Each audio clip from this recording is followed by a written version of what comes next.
Hello, fellow ag nerds. This is a Future of Agriculture field report. I'm Tim Hamrich.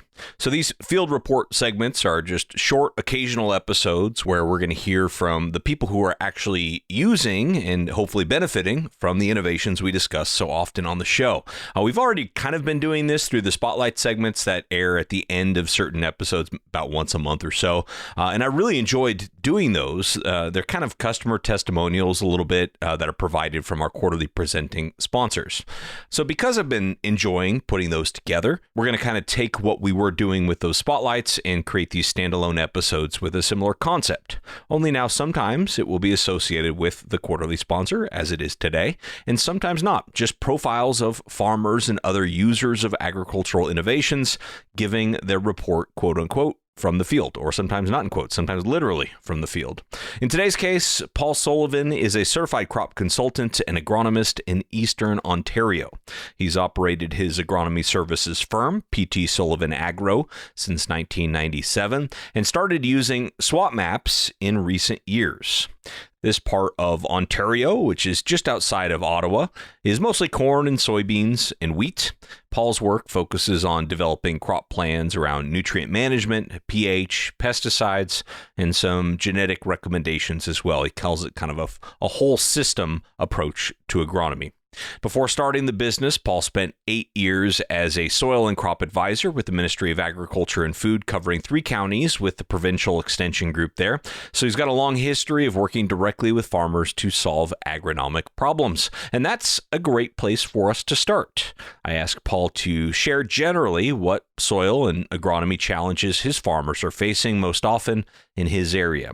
And like everywhere, the first thing he thought of was the high cost of inputs these past couple of years and the challenge that has presented. We did have higher inputs over the last couple of years that it ended up giving us some challenges to maintain and keep above crop removal. So we are on the rebound a little bit to replenish some of the nutrients that we've taken off the last couple of years. So fertility levels, we want to keep working at them on some of the soils to build them and keep them moving in the right direction, or at least keep them from dropping down. That's the thing. We see fertility response, significant response in a crop like soybeans now that we never thought we needed as much in the past, but the yield levels that we are able to achieve now with the genetics and the management, we have to make sure that the fertility and other things that are in place in this sort of system for the farm is able to not sort of hold back the crop. Fertility, pH, soil conditions are one of them. The other challenge, sort of related somewhat to the soil, but maybe a little bit different, is crop residue levels. In our area with our particular customers, for the most part, they have had increasing corn yields the last 3 years. So 3 years ago, they had some of their best yields. The next year, they were better. This year, they were better. So we're dealing with a lot of corn residue that the folks that are in a corn soybean rotation, that residue gets in the way of seed placement, keeps the soil cool, not as easy to get the soil dried out. We predominantly work with a silty clay loam to silt loam soil, and most of it is reasonably well drained. So the residue amounts that we have to be able to get our soybean crop in and off and going has been one of the challenges in the way of getting good crop establishment. In the spring of 2023, we were fairly dry after planting. Seed placement was into either moisture or no moisture. If it was into moisture, then it dried out. So we had some thin stands of soybeans out there, and we continue to be developing, I guess, ideas and plans around trying to manage that soybean crop. We have customers that will plant soybeans as early as they can, kind of following some of the experience that seems to be taking place in the Corn Belt now, to plant soybeans at the same time as corn, or if conditions maybe aren't great for corn, to plant soybeans first. So when we have the residue there, one of the strategies is more fall tillage with vertical tillage tool or a speed disc or something like that to start to incorporate that residue, break it down, get some dark soil so it warms up, things along that line. So corn residue, in so much as it's good to have the big corn yields, has created some challenges for our soybean crop. And even though Paul's been helping farmers manage these issues and other issues since clear back in 1997, he says it was about 3 years ago or so that he went looking for technology that could give him more definition in his management zones, which led him to SWAT MAPS. I guess in January 2021, we kind of were looking for a system to increase the definition of the soil maps that we were using. Our soil maps were fairly low tech in what we were using. We were trying to improve our definition of what we were measuring, and SWAT with the soil, water, and topography concept made a lot of sense, because in the past we had sampled areas of fields based on zones, a lot of zone sampling, but the definition of those zones weren't too bad for fertilizer and pH management, but not real great for additional management, especially seeding rates and that sort of thing. So we looked at SWAT as an opportunity to have a much better definition of the field and follow the actual soil textures and soil types and water patterns in the field. Paul says what clicked with him was seeing a map of zones that made sense with the anecdotal evidence that they've seen in those fields over the years. There was a field beside our office that very flat, 40-acre field, about a difference in elevation of only about four feet. But when we swatted that field, we were able to recognize that the water collecting areas were for example, they were the areas where my young lads, when they were growing up, would go out, and that's where they'd be able to play pond hockey and that sort of thing, because that's where the water lay.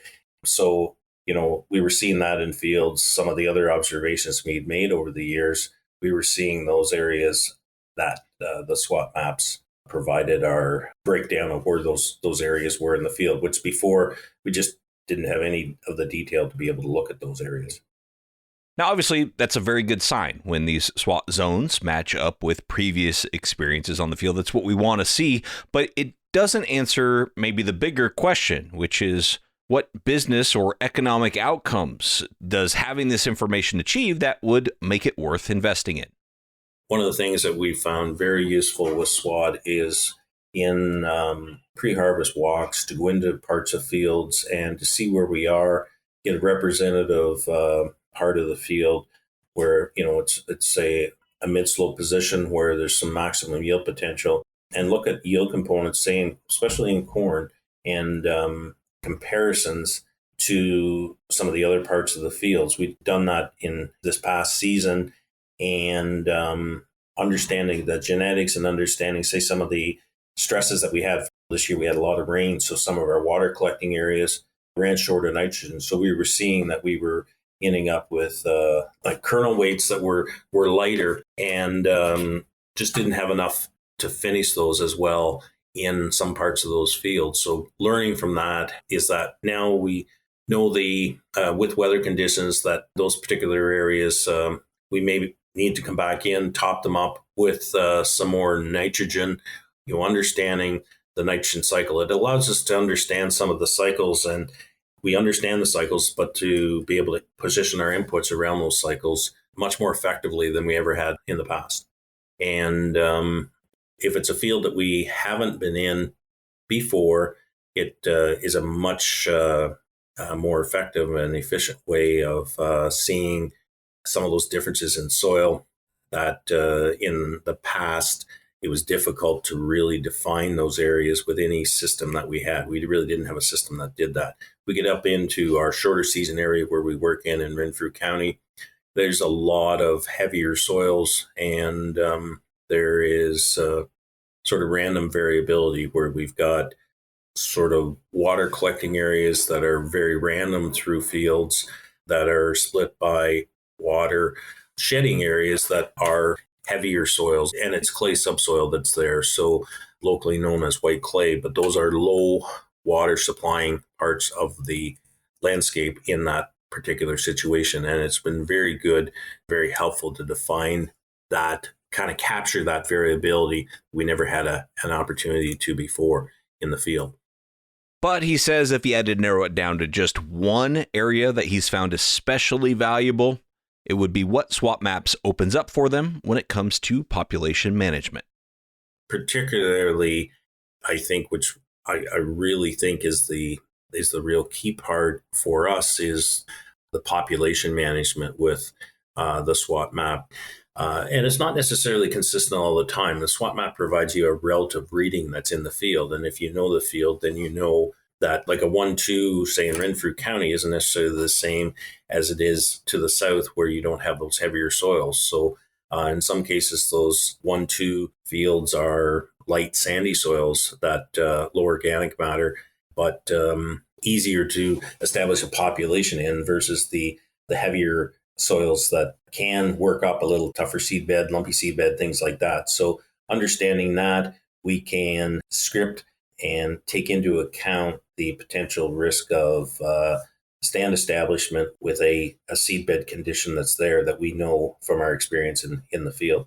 So that, to me, has been a system for us that has really much better positioned our populations based on water supply, even though we're in an area where water isn't what you'd say as limiting as, say, Western Canada or the plains or that sort of thing. We'll always have a period where water is short for the crop. And if we manage the population, we can manage the population for the predicted or the probable water availability over the season for, especially, say, a corn crop and that sort of thing.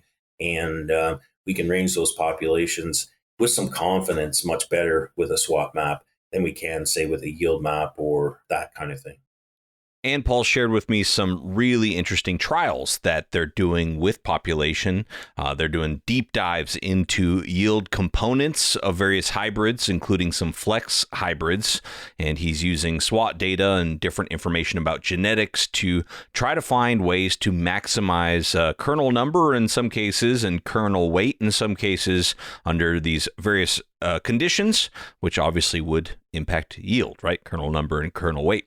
I'm going to include that whole discussion and more of this interview with Paul on the SWAT Agronomy podcast. So if you're interested in that, make sure you're following that show or you're subscribed to that show so you can listen to it there when it comes out. Hey, I'd sure love your feedback on these field report episodes. These this quarter have been just a slight variation from the spotlight segments that we have been doing with sponsors in the past. So if you're interested in that, if this perspective is valuable to you, please let me know. I'd like to know feedback on the content, the format, all of the above. Let me know at tim@agrad.com or on Twitter at Tim Hamrich. Thank you very much to SWAT MAPS for being our quarterly presenting sponsor this past quarter. Again, if you'd like the full interview between Paul and myself or the other two field reports we did, you could find that on the SWAT Agronomy podcast, and you can learn more about SWAT MAPS at their website, which is just swatmaps.com. Last but not least, thank you as always for your time and your attention. I never take it lightly. I'll be back next week with another story of ag innovation.